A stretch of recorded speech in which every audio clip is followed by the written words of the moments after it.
Assalamu alaikum, everybody. Thank you for joining us today. We are kind of taking over the podcast now for this week and next week, because I think the younger voices are a bit more important. No, I'm joking. I think we wanted to hear the younger voices a bit more. So I've got my brother Obaid, which probably most of you know, and my friend Samaya, which nobody really knows. So if you want to introduce yourself, or I can, it's up to you. Yeah, hi guys, Assalamu alaikum. I'm Samaya. Yeah, so she's my friend from school days, but she goes to uni now. She lives out, and she studies medicine, so she's really clever. So today we're just going to basically be talking about kind of how we conduct ourselves and how we kind of represent our religion, how we kind of are Muslims in a Western society. I think a lot of youngsters find it quite difficult. There's a lot of, as we previously discussed, like a lot of environmental factors that can affect us. I think the Western societies and Islam is very conflicting in a lot of ways. And I think it's very difficult for people our age to kind of stick to the right path and, keep motivated with Islam. So we're kind of going to touch on a few points that we feel are quite important. But if anybody else wants to ask any questions or put their viewpoint forward, they can just put your hand up, I think. So the first thing we wanted to talk about was kind of Islam's portrayal in the media. Now, I think this is such a big deal because social media and kind of how we basically communicate with each other and kind of raise awareness about things is so important, has become such a big kind of movement, and it's influenced everybody, I think, and especially the younger generation. We've grown up with it, and I think it's had such a huge impact on the way we dress, the way we think about things, our opinions, our viewpoints. And I don't know, Samaya, what you think, but I think it's kind of given us like a really difficult ideal to kind of keep up with, and it's quite hard for that to align with our Islamic and our moral beliefs. So Samaya, what do you think? Yeah, definitely. So from the perspective of Islam in the media, I feel like it places additional pressure on us to change that negative perception. And I think at such a young age, when you have that kind of pressure on you, it's like every single action of yours, the way you dress, the way you portray yourself is always open for judgment. And I think that's one of the main difficulties that like people our age feel. And I think especially for those that, for example, on their outward appearance, portray Islam more openly. So for example, those that wear hijab, they have even more of a pressure on them to act a certain way, speak a certain way, and portray themselves a certain way. So I definitely think, yeah, it brings added pressures.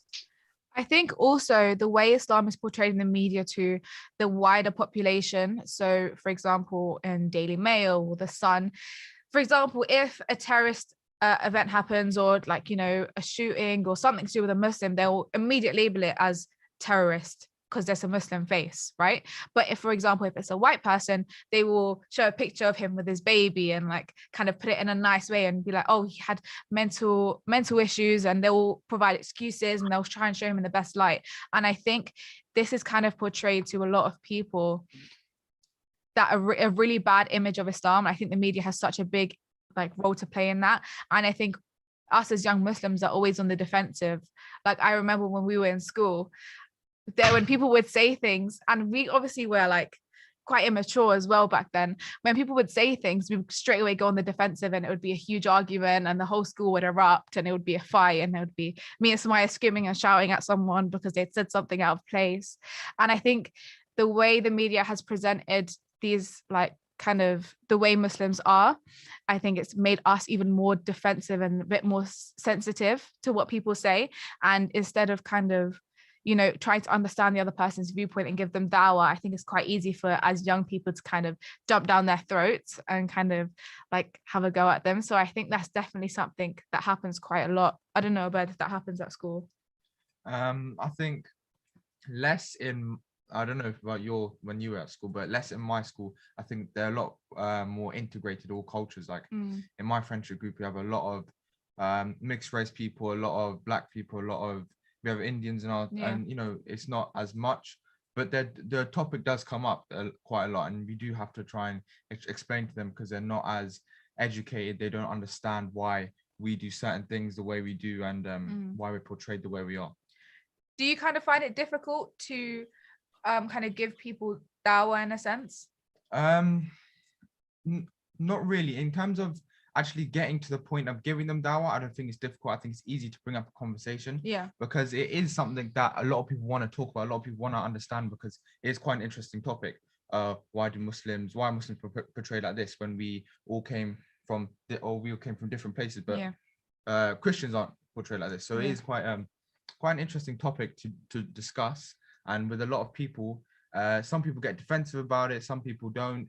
It's just talking to the right people and with the right people about it. Yeah, I agree. And also, I think when we were at school as well, which obviously wasn't that long ago, but when we were at school, I think it was very interesting for us to get into debates with people, even like other Muslims, or like we'd sit around the table and like talk about different things. And it's quite good that it's been quite open, but there's a lot of stereotypes that we've had to kind of discuss and talk about because of the way the media's portrayed Islam. So I think that's definitely quite a big influence in the way that we kind of behave in a certain way, because I think we always have to try and prove ourselves that actually we're not like how they are, which I think is quite a burden for some people to kind of, but then that's one end of the scale. I think that's the Muslims that are like passionate about their religion and they want to break down these stereotypes. And then there's the other side, and people that kind of are embarrassed to be Muslim, and they're embarrassed to go pray, or they're embarrassed to kind of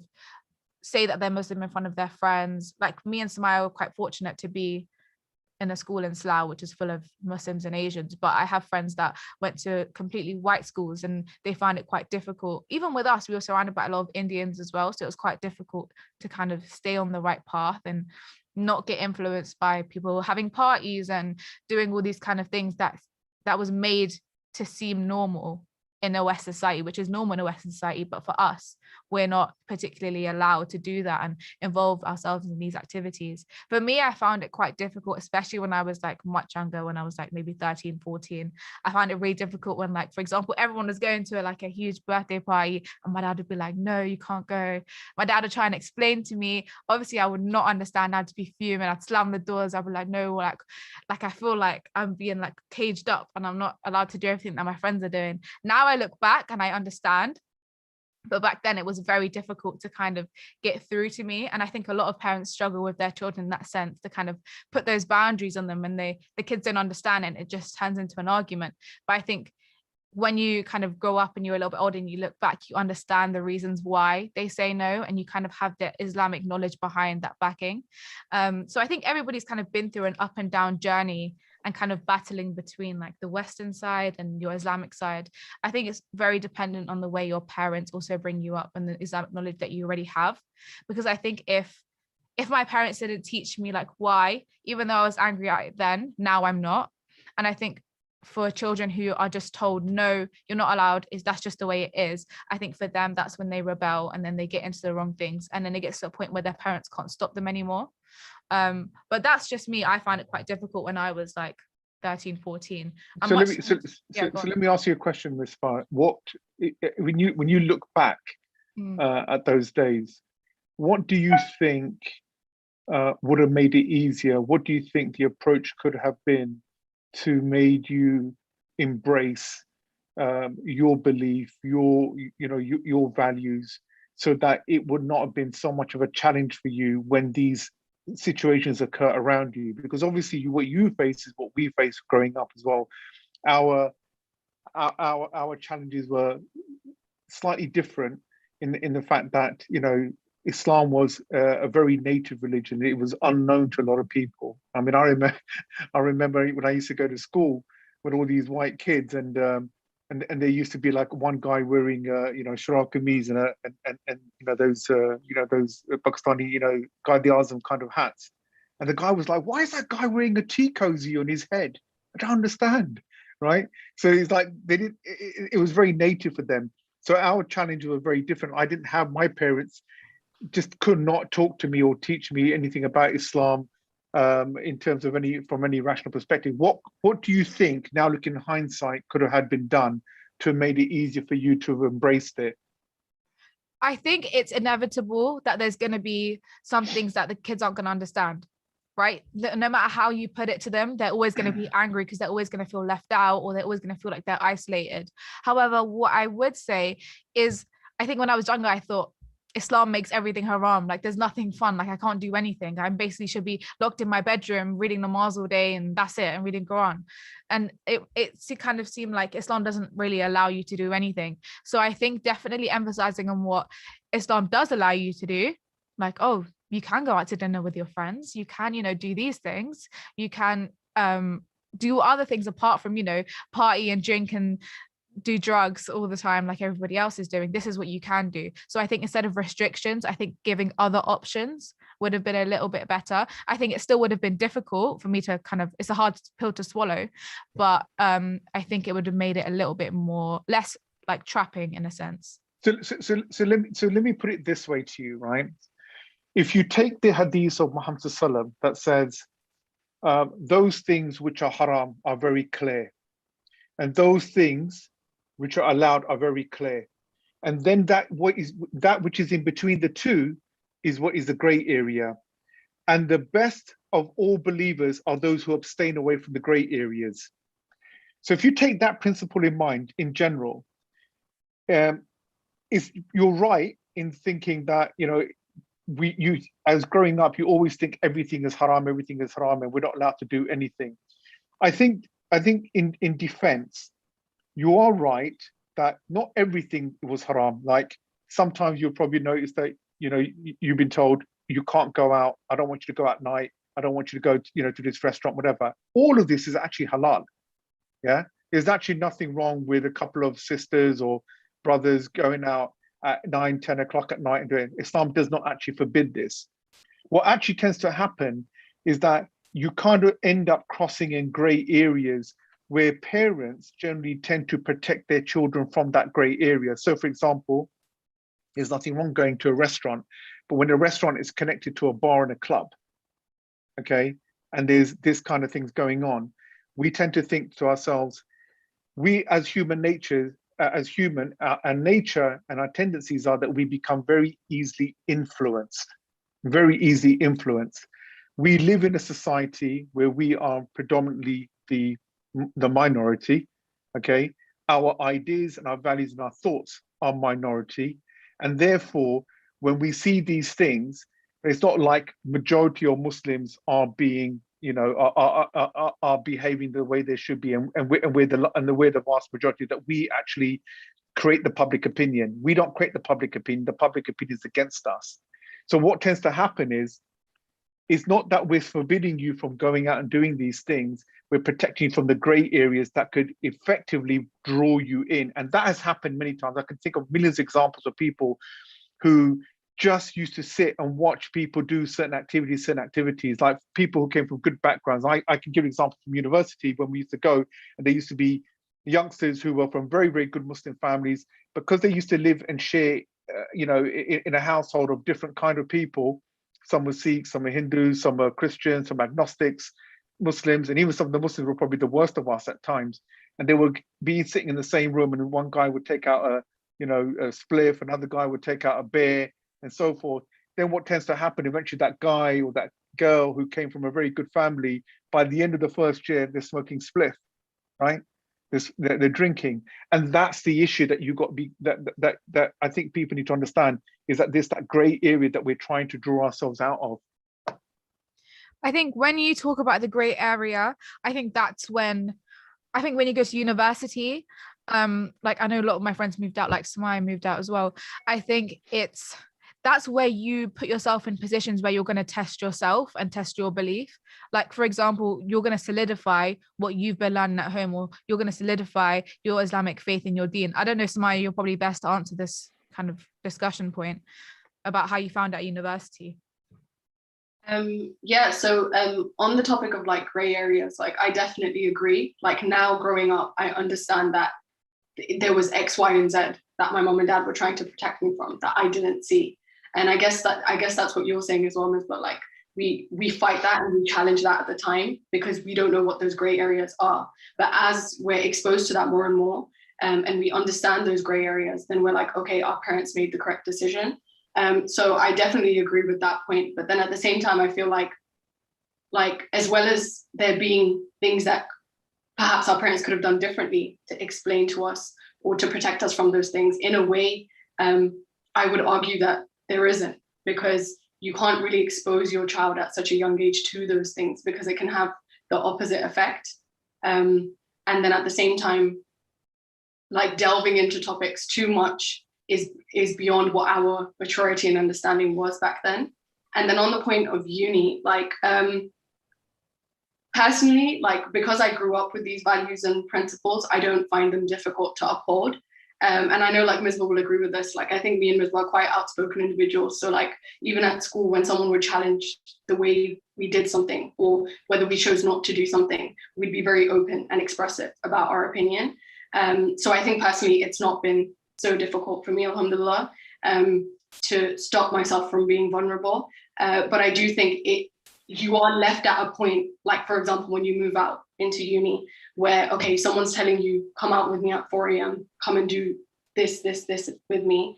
And then you're left to your own devices and you have to ask yourself, does that fit with my principles? Does that fit with my deen? And hopefully 9 times out of 10, you can say, no, it doesn't. So I'm gonna stay away from that. But I do think it would be difficult for other individuals who perhaps haven't grown up in households or in surroundings or environments where it's been that easy to uphold their deen.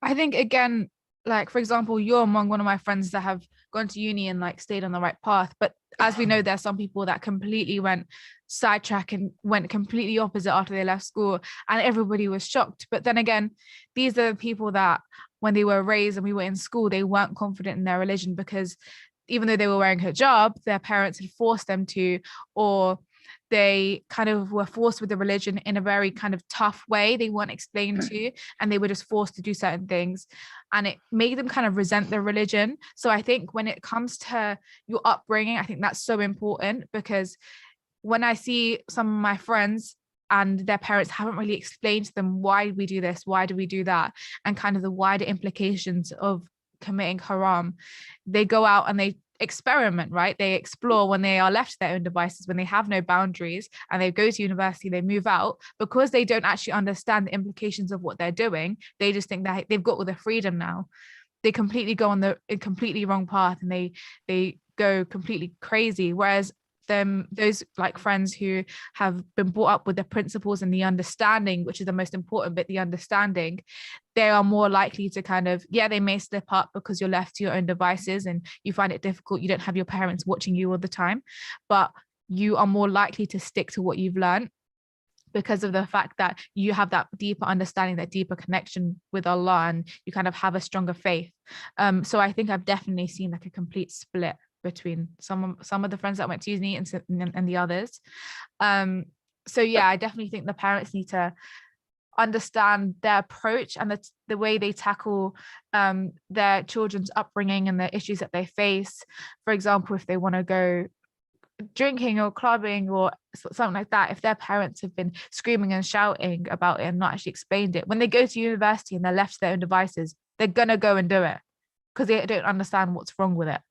Which is, I think, kind of the most important point, is that, number one, I think if you as a parent have really felt like you've understood and you've explained to your child and you have that relationship where they understand and they kind of, you've given them that understanding of Islam, then you should kind of have a level of trust and a level of, yes, they may do this and they may do that, but you're hoping that they're going to come back, because everyone commits sin.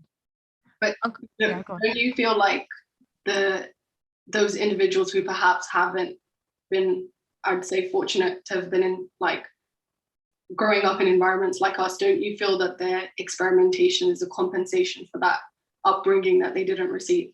I completely empathize with that, and I feel like perhaps they need that experimentation to be exposed to the dangers of that haram, so that the second time they'll understand why.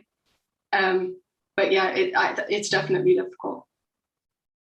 Uncle Albert, did you want to? Yeah, so I think your name's Samir, right? Yeah. Samir, hi. Assalamu alaikum. So you mentioned a point earlier on about when at university or school, maybe there were a lot of people that were overtly practicing their religion, right? And there were those who were obviously much more subtle. And now you've mentioned, obviously, you've had, mashallah, a good upbringing, and Muslims had a good upbringing as well. Yes, there were some rebellious phase in that, but you have a sound understanding, it seems, like you know your religion, you've taken your religion because you believe in your religion and you agree with it, not necessarily because you're born in a Muslim family. You've made that decision that this is the truth for you guys. So having that, Sumaya, this question is to you. So having that upbringing that you've had, and now you're in university and you've seen those who are overtly Muslim, do you feel, are you practicing your faith on a middle ground? And I'm only talking about the overt comment that you made in terms of the wearing either a hijab or having a beard, for example, for men. Do you feel that you're in a safe space where you're maybe avoiding Islamophobia and you're kind of fitting in with everyday Muslim, and you can also obviously interact because the hijab is not a repellent? Or is that something, I mean, what's your position on that? In terms of, overtly practicing as opposed to not overtly practicing, whereas you have all the upbringing and you don't disagree with anything of the religion. I'm just trying to understand, so where you yourself fit that in. Yeah, so I obviously, like, I'm not a perfect Muslim, that I don't think that's like what I wanted to try and say, but in terms of like the outwards appearance, I'll be honest, I don't wear hijab as of yet. Inshallah, I'd like to. But I'm one of those people that I believe that like your deen starts from within you, right? So you have to have iman within you. You have to understand Islam yourself before you go out and express that to other people, or you portray that, right? No, absolutely. I mean, I do agree with you. I mean, I think it's a very difficult thing, to be honest with you, when you're brought up in the West. I mean, I was saying to a friend the other day that, just imagine if for Muslims it was the actual dress code to wear a shalwar kameez and like sandals on and have a mustache, and that was your attire, right? I think obviously, it's going to be difficult. I think now it's a bit more easier. I mean, I remember. I'll be very careful what you say. We've got Umran on the call. Sorry, carry on. All right. All right. Okay. I mean, I remember a time when I was sort of in my late teens, early 20s, that it was very odd, rare. I won't say odd, but it was rare to see a Muslim woman wear hijab. There was really a dupatta, and the guys, no one had beards at all, And then all of a sudden, about 10, 15 years, maybe even 10 years, there's an explosion where people wearing overtly, they were looking Muslim, if that's the right word. They were having miswaks in their mouth and wearing thobes on, like the distache, like the Arabic thing. It became fashionable. Many women, there's like so many YouTube channels and makeup artists that with the whole thing. I mean, it's almost like it's kind of normal. It's like so times have changed, but I do still believe that it is difficult to wear hijab. And I just wanted to be honest, because obviously I don't know that many teens, females, your age. So I kind of asked the question too, but because you're on the podcast, I kind of wanted to ask you that question. But it seems like you've given a very honest answer. But like you've said that you want to maybe wear it, inshallah, in the future. But is it purely a thing of, because it's just, is it weakness, or is it because you think that, there's an alternative reason, or what's the reason why you're not necessarily wearing it now? And I don't mean to target about the hijab. It's just because you mentioned it, and I just want to ask you, right? Yeah, no, that's absolutely fine. I don't actually know. I feel like it does take strength. But like, I don't know, like my parents have always said to me that like, if you wear it, you have to know why you're wearing it, and it has to be an active decision or an active choice, right?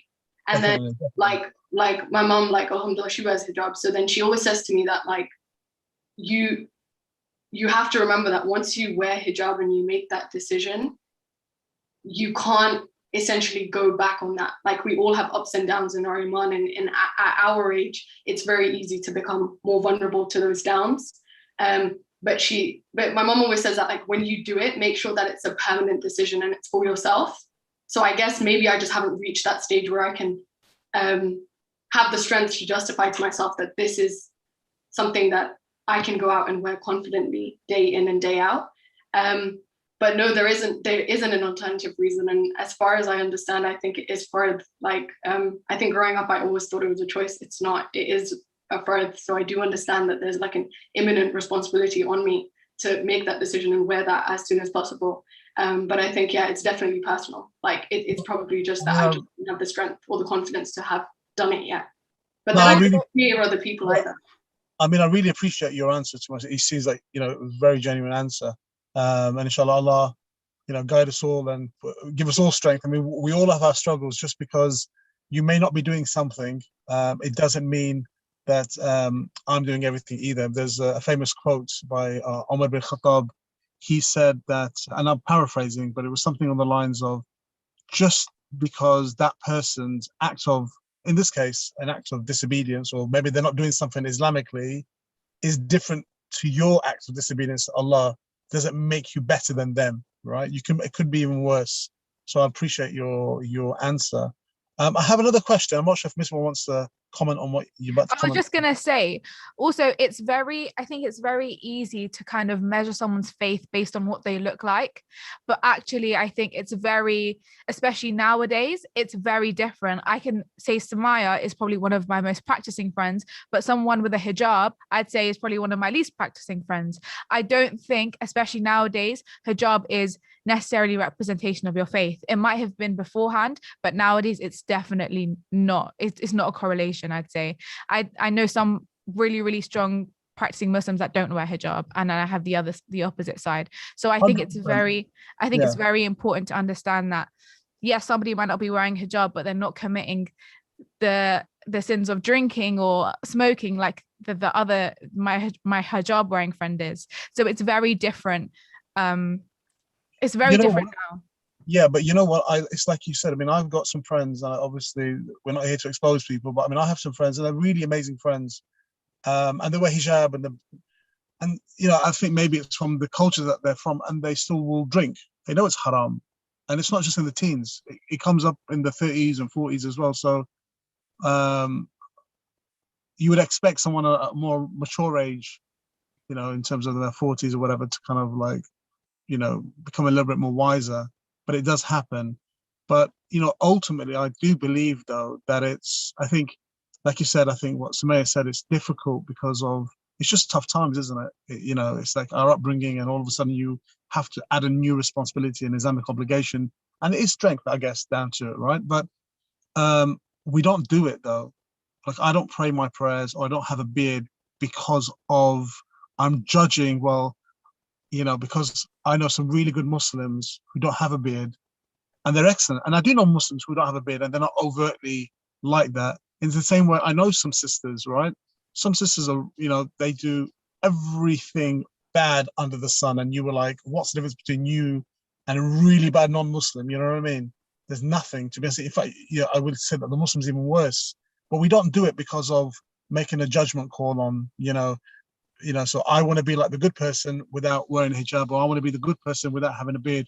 We do it because we please Allah. Whether someone wears a hijab or has a beard or they don't, if all of the men in the world never had a beard, so that, like, you know, and you know, I would still do it because of the relationship with Allah.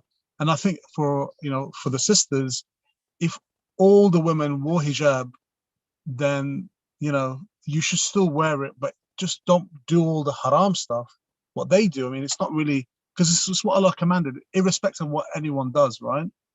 So, Misbah, just another point, right? Yeah. Obviously, for you guys, when you're at university, you're finding your independence, you know, and you have the maturity to deal with a lot of the challenges. I'm more kind of interested in kind of Abed's age group now. These guys are very impressionable. They have a lot of issues, a lot of challenges. And I'll be very interested in hearing those kind of challenges, you know, from Abed's age group, you know, and you know, what really kind of goes through their mind with things that are happening. I just want to ask you a question really quickly Okay. on the hijab. Do you want to put the mic close to your bed so we can hear you clearer? Sorry. The question I want for Miss or even Sumaya, is I find that within my school or within my own friends and my own people that I hang out with, it's more like they find almost linked to Uncle Imran's question is an identity clash. They find themselves where it's like, can I be Muslim or can I be popular? Can I be Muslim or can I be the guy that everyone wants to be around? And especially within the mixed groups, you know, you have a lot of Muslim guys hanging out with the non-Muslim girls, and you have a lot of Muslim girls hanging around with the non-Muslim guys, and it's like, do you find that you have to portray yourself as someone that's not so practicing in order to be popular, in order to be accepted into that group of non-Muslims or males and or females? I think in school it's easy to fall into the thing of, oh, I want to be popular with the group that's different to me. Do you know what I mean? You always want to explore that. I think, yeah, definitely when I was in school, it was definitely difficult to kind of understand why my principals kind of forbid me from doing things, and also kind of wearing hijab was like a physical, like it's a big deal. It's a physical representation of your faith, right? So it's, if you mess up when you're wearing hijab and someone sees you mess up when you're wearing hijab, it's much worse for you than a girl who's not outwardly wearing hijab and she does the same sin. Do you know what I mean? So it's much more difficult when you wear a hijab to kind of go through your journey. I don't think it's kind of picking one or the other. I just think it's very difficult to kind of strike the right balance, or even not even a balance, but incorporate the two things. So for example, if I want to be popular at school, if they're popular for doing the wrong thing, then I don't want to be aligned with that. Do you know what I mean? Yeah. So it's kind of, I think at school it's difficult anyway because you're kind of learning about yourself. But with hijab, it's definitely very difficult because it's like your physical representation. Do you know what I mean? Yeah. It was because I know at my school, there's like there'll be a couple of my friends, Muslim friends, who almost like where it's like when it's time to pray Jummah, and these are we are part of the, you know, these lot we will hang out with. They'll hang out with the mixed group, they hang out with everyone. And it's almost like when it's time to pray Jummah, all right, come, let's get up, let's leave your conversation, let's go pray Jummah, we'll be back. And it's like, yeah, we're coming. And we'll pray Jummah, and the guys disappeared. And it's almost like, why do you feel the need that when we have to pray Jummah, you have to disappear in order to, maybe it's because the group he was hanging out with, but everyone's just like, do you have to pray now? Yeah.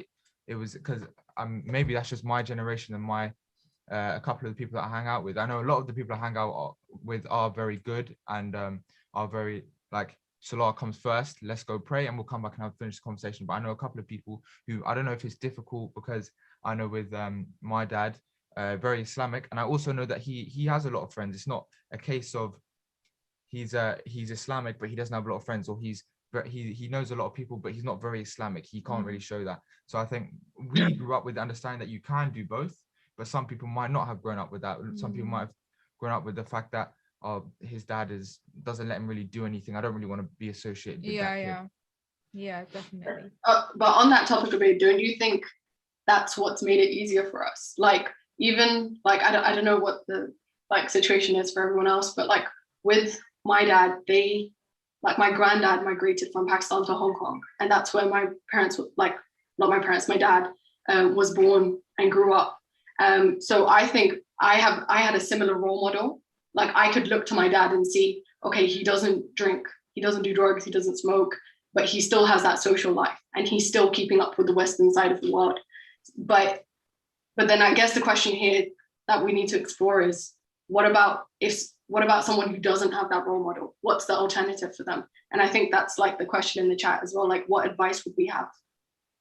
I think for a lot of kids my age, and this is very prominent, is their role models tend to be the people that they think are cool. So for example, now a lot of kids my age look to people on the roadmen, for example, and you have a lot of these Muslim gangsters, which I don't think that should be a thing. I don't think you can have a Muslim gangster. I don't think that's a thing, but they do look to these type of people that are tough and are going out there, and you know they're everywhere that you see. They're everywhere. We see them all over the news, everywhere. People want to be like that.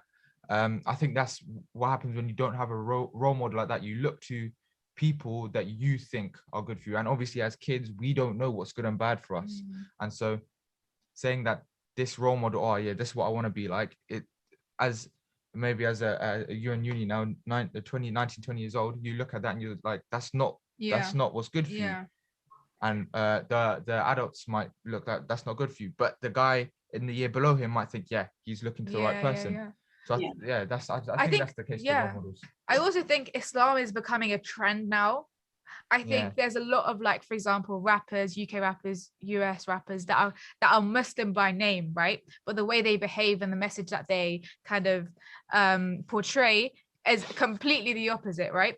And I think it gives completely the wrong image of what a Muslim should be. And these are the people that are in role model positions, right? And they're the ones that are promoting drinking and drugs and all this kind of stuff, and they're claiming that they're Muslim.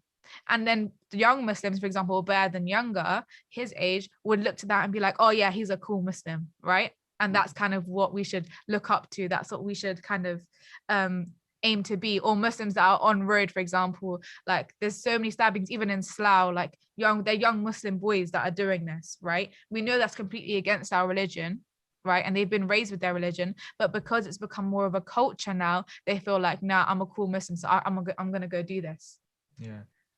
I think on that note, because I know some people that have been involved with that, and they do regret it as soon as they're in that situation and they've come out of it. It's almost like they've instantly matured, they've instantly changed their views on it. And I think that we need to build, as a community, as a group of friends, we need to build that up in people from young, that once you're in that situation, you can't get out until it's over. And once it's over, you're gonna regret it for the rest of your life. It's not cool. It's not cool.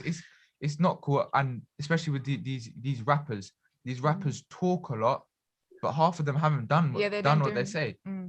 So we're sat here like, yeah, they've done that and look how they turned out, but they haven't actually done it, and they're okay, they're safe, they're no problem.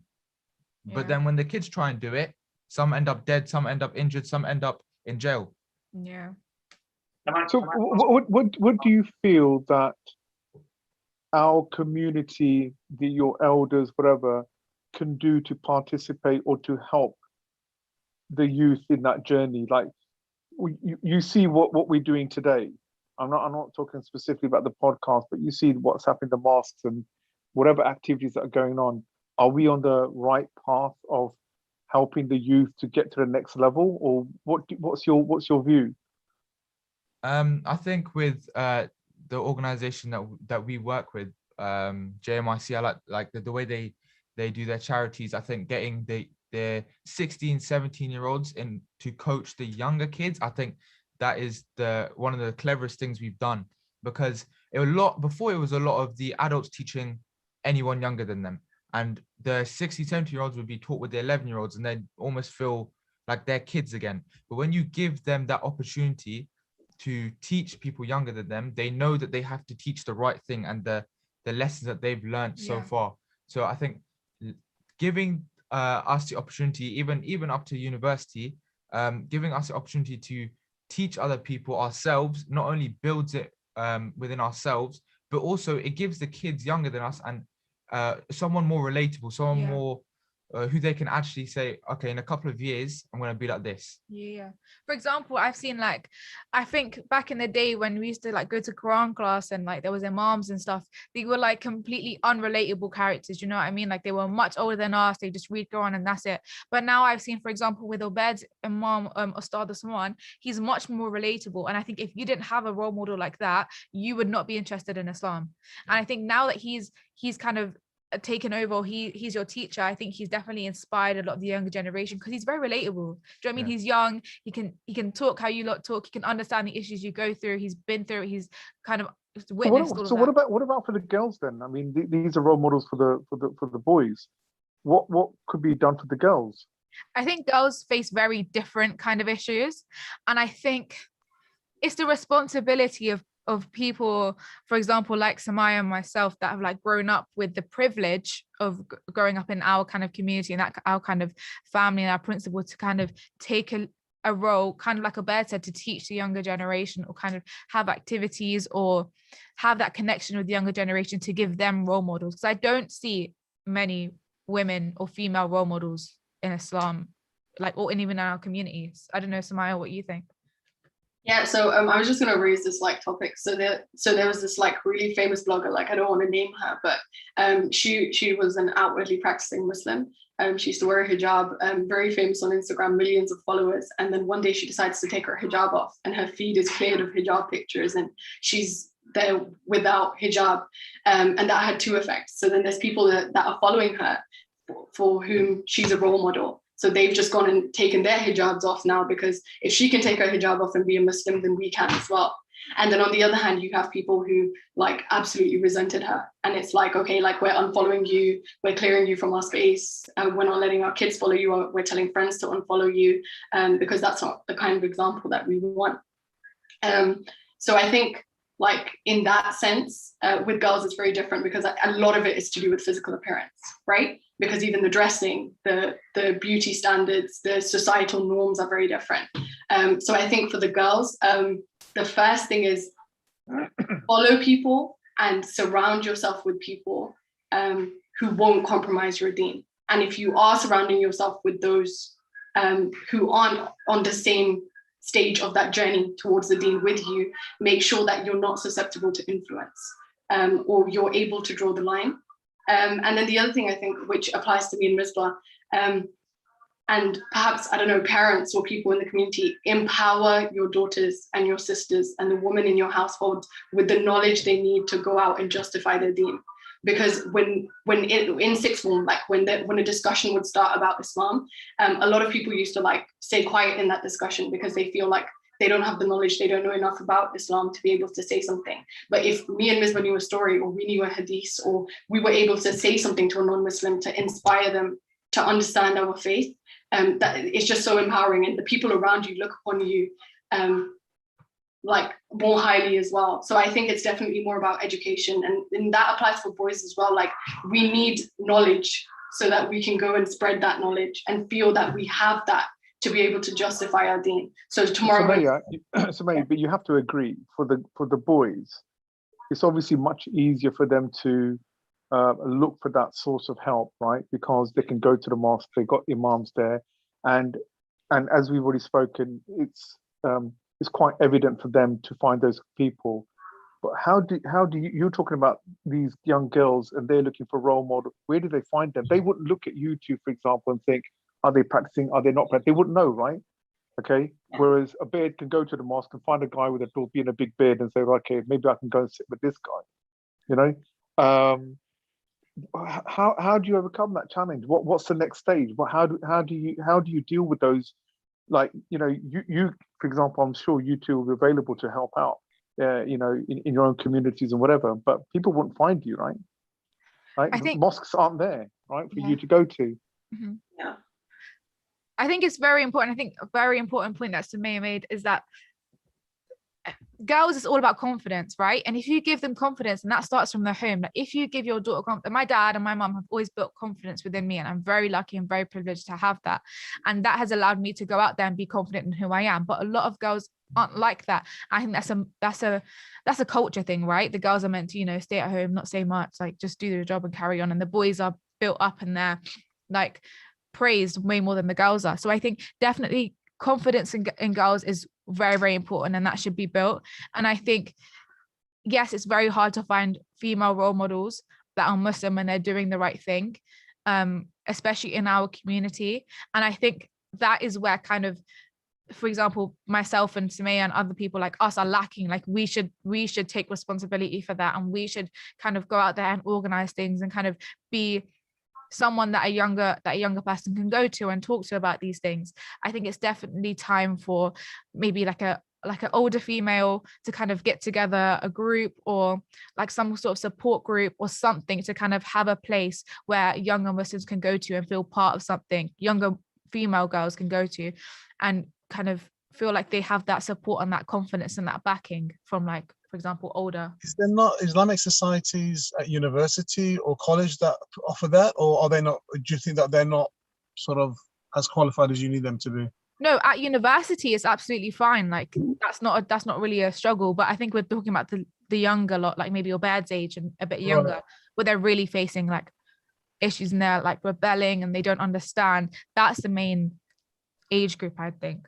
So at our uni, right, like we have like ISOC, like Islamic SOC, and then we have like this initiative that started, I think, last year, where it was like a sisters club, right?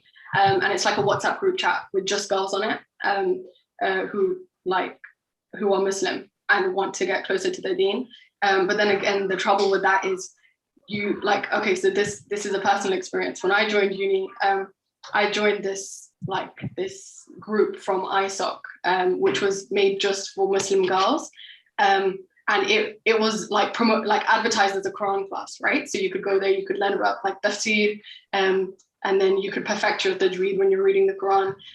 But then even then, like I remember walking in and there was an alima there, and everyone in that room, like, is wearing hijab, abaya, some of them wearing niqabs. And then in that kind of environment, I felt like an outcast. Like obviously I can go there every Friday and I can go wear a hijab there and sit there and read Quran, but I need that environment to be relatable as well. So then this new thing that they've started, this Sisters Club, like they have events where it's like, they have this thing called Chai Time, where you talk about like just your day-to-day life, and then there's loads of Islamic discussions in that, like things that girls are facing, kind of like there's like a podcast, but in person. And then I know from that, like there's been like iftar gatherings where people sit around for dinner, it's just girls. So I think that kind of thing where there's social events with a Islamic narrative, which would really help. So does that mean that you'll feel more comfortable if it's a mixed group of sisters, some who are more overt and some who are less? Because what you think? Okay, right. I mean, I can see the rationale behind that, but what if they're like what if they're like just a nice bunch of people that happen to wear, again, the overt thing? Is it just the fact that you feel the odd one out? Is that all it is? Or do they look at you in such a way like, who's this person walking in, right? Sort of thing. I don't know. I think it's a mix of both. Like, I mean, that kind of thing doesn't faze me, because it's like the intention and the niyyah with which I'm there is completely different. Like, for example, the Quran class, like I'm there to learn about Quran. So like people's judgment doesn't affect me. But then I think even in the Arab culture, there's so much stigmatization towards the Pakistani culture.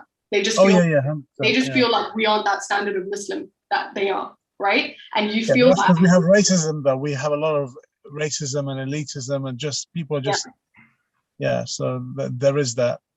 Yeah, so you definitely face that, but I feel like there needs to be a mix of both. Like you need to go to the mosque and meet an imam who's so qualified in their Islamic education that they can serve as a role model and guide you in a strictly Islamic sense. But then you also need that, I think, that social element, which normalizes discussion and normalizes conversation, and it like opens you up. Yeah, I think also when you go to these kind of events, we need a group that's representative of Islam. Do you know what I mean? So not every woman wears hijab. Like probably 40% of Muslim women don't wear hijab. So if we're going somewhere and everybody's wearing hijab, that isn't representative of our ummah. Do you know what I mean? So I think when you go to these places, and also it's very easy for girls to feel insecure, like from the moment you walk into somewhere. If you're a little bit different, it's so easy to just lose all your confidence. So I think it's very important that there's a diverse and a mixed group of everyone, really, so that you kind of feel not outcasted in a way. And I think it's very important for like the younger generation, especially like maybe 13, 14, who maybe aren't as Islamic, but they want to belong to something. I think every girl wants to belong to something. Do you know what I mean? I think that's very important to pick up on. And if they feel a part of something, they will have more confidence. So I think that's very important. That's something that our community needs to work on, is empowering the women, empowering the girls. Yeah, but it's obviously you don't want to like, set a standard. So, or you don't want to normalize something that, so I just think that, from some of the youth that I've kind of been involved with, as long as they just don't judge them, right? So there are some guys that don't know even how to read their namaz, their salah, but when they're in a gathering, they're talking amongst everybody, no one's judging them. And the same thing with sisters. I've known some sisters, and they'll even go to the masjid, right? And as long as everyone's talking, laughing, chilling out together, and no one's casting any judgment, no one's ignoring them because they seem like the less religious ones. I think, shouldn't that be enough? Because if you're saying is that a gathering should have a percentage of non-hijab wearing individuals, it's almost as if you might be pushing the message of it's okay to be Muslim and accept that it's kind of like normal. Like Sumaya mentioned, is that there was that, I think it's that I forgot the name of the sister, but she took her hijab off and a lot of people were following it. So it's okay to be like that. I don't think that's a positive message to give, And like, you definitely like, I agree with the thing in the chat. Like, I feel like parents are just generally more protective of girls than they are of boys. And even growing up, like, I saw that there was different standards for me and my brother, right? And when you're growing up and you have that whole like I don't know, that youth within you, that there needs to be like equality and feminism and all of that. Like now, like growing up, I understand there has to be differences because I'm not a male, and the things in Islam which are permissible for me are different to those that are permissible for my brothers, right? And I understand that now. But growing up, it was very strange. Like, why are my parents so overprotective of me, but not my brothers, right? And that, like, there was only a few things. Like, obviously, like the standards and expectations are the same. But yeah, I agree. You can't know. Like, we're not trying to say to everyone like, go send your girls out to go to these like coffee times, chai times. It doesn't matter if they're not wearing hijab and they're sitting there, because ultimately it's not okay. But I think there just needs to be a balance. Like, the acceptance needs to be there with the understanding that you want to get better. But it's also about being realistic. Do you know what I mean? Like, not everybody wears hijab, and yes, of course, we want to be on our journey, and hopefully, inshallah, one day we will. But it's not realistic for there to be a place where you want everybody to feel comfortable, but then every single person there is wearing hijab. It's just not realistic for that person who's then not wearing hijab to feel as comfortable as they should be. Do you know what I mean? Like, there's a sense of realistic that needs to come in there. Yes, they know that when like the girls that are coming, we should push the message that yes, we are encouraging people to wear hijab. Like, of course, it's part of Islam, but they shouldn't be pressured or outcasted in a way. Yeah, but I mean, like, I don't think I'm just assuming that no one, especially at college or at uni level, that no one's really pushing or forcing them to be in that environment. I'm just assuming that the people that go to the mosques, male or females, are generally more religiously inclined, right? So I do understand that there are some girls and guys that they will go to the mosque or they'll go to Islamic events and they won't wear hijab and they won't be practicing, some won't be praying, some won't be doing a lot of things, some will have girlfriends and boyfriends doing all sorts of stuff. I get that, you know what I mean? That's kind of like, it's very normal in our society. But I think if someone ultimately is inclined towards the truth, then as long as that organization or that gathering is kind of welcoming, because I mean, I've never seen an environment where every single Muslim guy or a Muslim girl overtly is practicing. I've always seen a mix. Yeah, the majority will be more overt because it's an Islamic event or an Islamic gathering, or it's the masjid. Naturally, the majority will be overtly, practicing, and but at the same time, I've always seen that there's been sisters without hijab, always, and they've never, in the least places I go, right, and I've seen, and there are brothers who are just, that they're not practicing just the way they are, right? But it's kind of like a safe space, right? Yeah. So, and I think that, the other thing I wanted to ask, again, to Ubaid, Misbah, and obviously and Sumaya as well, is that how do you guys go about searching for Islamic events or people to contact? Is it on social media like Instagram, or is it just from your local ISOCs? Is it from, who like, how do you guys find these things? For me personally, I know that finding these Islamic events happens a lot through my family, through the community that I'm involved in at Masjid Jannah, which helps me a lot, which I'm a lot involved as much as I can with, especially, and with JMYC. I think spreading it around between your friends. I mean, we have social media now. I think that's probably the best way that you can get it around, because you get the most impressions off that. But yeah, I think apart from that, it is quite hard to find it, because they're not as promoted as other events like concerts and stuff like that, because people are more You seem excited to to go. really love going to your Islamic classes and the mosque and stuff, which is, am I right in that, or am I just guessing? Sorry, can you say that again? I'm saying you really seem to like it. Like you seem to really be attached to that world. You know what I mean? Going to the masjid and everything else. In my time, it was very different, to be honest with you. I do like to I love going to the mosque, because it's a lot because of the environment that we have there. It's not like you know, you sit down quietly for like an hour and a half and you just read, and if you don't read right, then you get in trouble. It's like almost like a family that we've built there. And I've been at the same madrasa for 5 years now. And with my teacher, Ustad Usman, he's almost like my older brother. He's been my mentor alongside my dad, basically my whole Islamic journey, from the moment I was interested and started doing my own research. So it's a lot of that connection, that being able to relate to them, because Ustad Usman, he is young like us, and he does understand what we're going through. He does understand how to deal with it, and he gives us the advice in the best way possible. I mean, can I just I just want to make a, hopefully, because we're coming up to the end of the hour, from a parent's perspective, I've had these conversations numerous times with parents. This generation, you know, sort of guys probably a little bit younger than me, I have found that there's been a trend where people stop sending their kids to the masjid. So people who are already on this group chat, they already know that when we were growing up, we were sent religiously to the mosque. Now, there were some pros and cons in that. The pros was, okay, we managed to go to the mosque. We saw the inside of a mosque. We learned things from what we saw, whether it's good or bad, okay? And the biggest challenge that we had was the teachers that were teaching us, they couldn't really communicate with us, or they couldn't really connect with us. Then what happened was, over a period of time, there was a whole bad press regarding mosques and activities that are happening in the mosques. And then you found a lot of the parents, they pulled their kids out the masjid.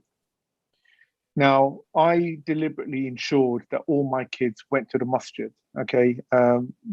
Even for Misbah, for example, if there wasn't facilities there for the girls, I would at least get her to learn the Quran. But I was conscious of the fact that if I could take my kids to the masjid, they would build the adab and the know-how, and they will see that Islamic community in that masjid.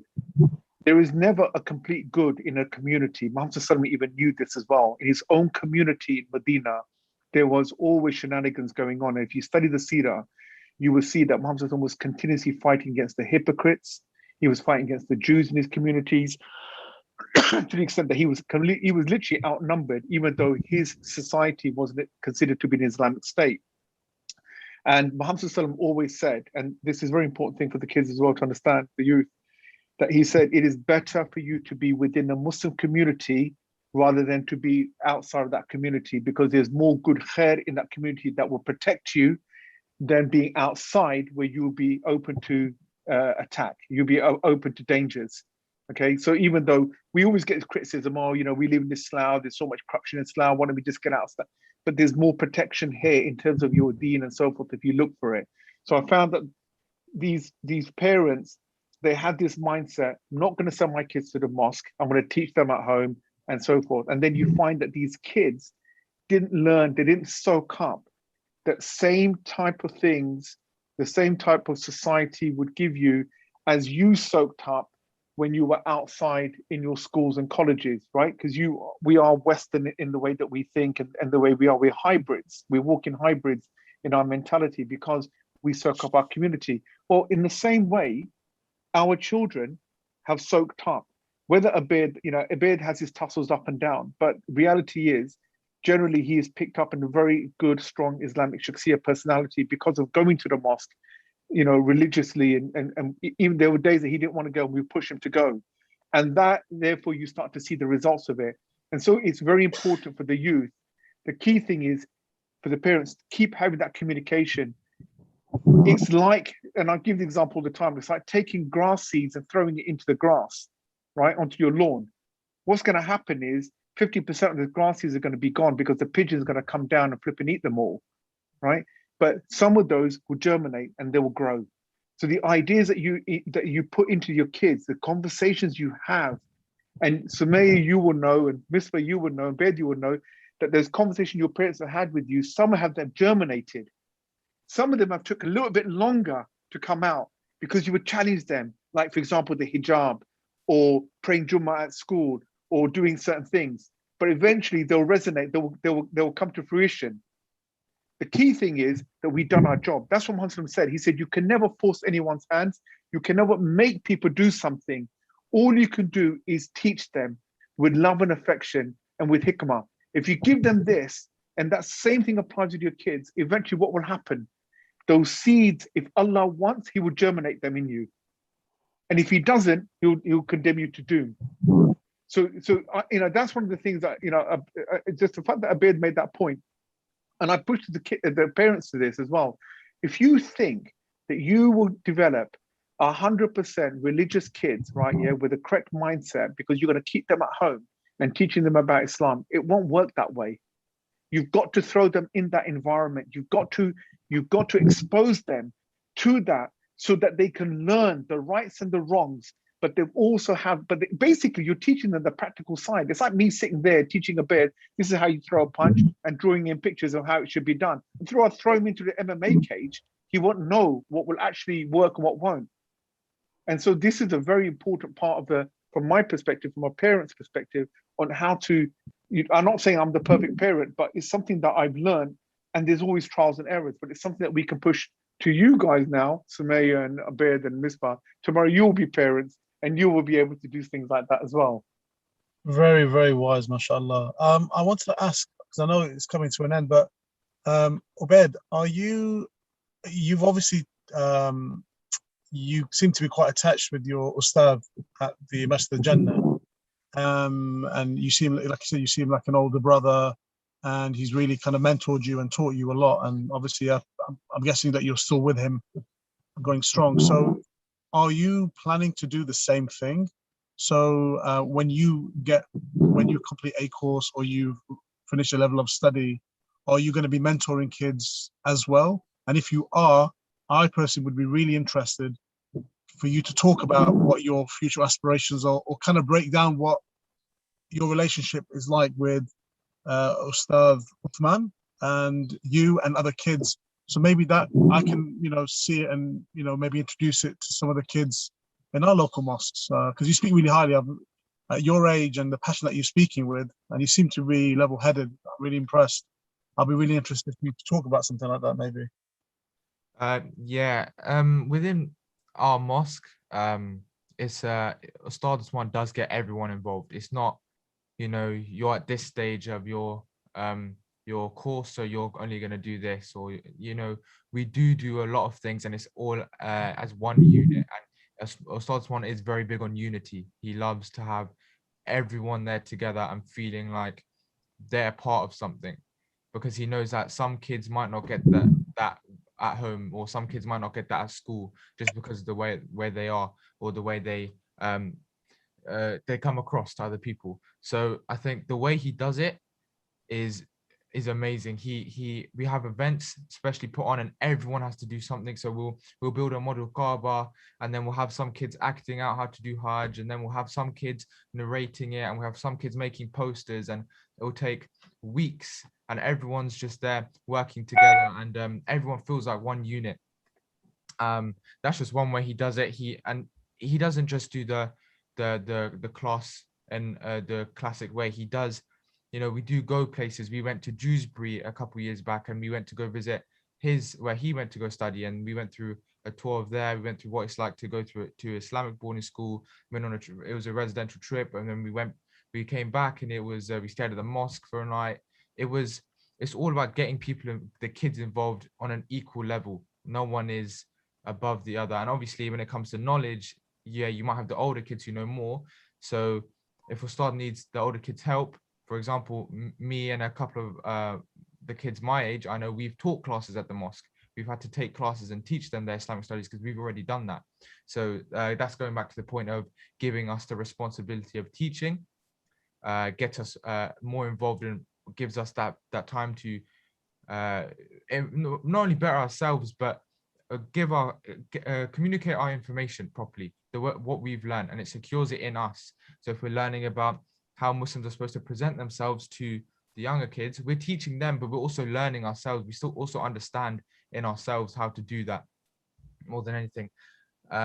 Yeah, I think getting the young kids and the more advanced kids to teach the younger kids and newer kids, I think that is one of the best things he's done, because it's almost like two birds with one stone. You get the older kids who develop themselves, and it's not just their information, their education, it's also their personality, how they're supposed to teach people about Islam in environments that they're not usually in. So in school, it's developed, like I noticed at school, I can talk about Islam in school, and a lot of people are like, okay, yeah, I understand that, because you learn to explain and go over it again and again and again until someone understands it.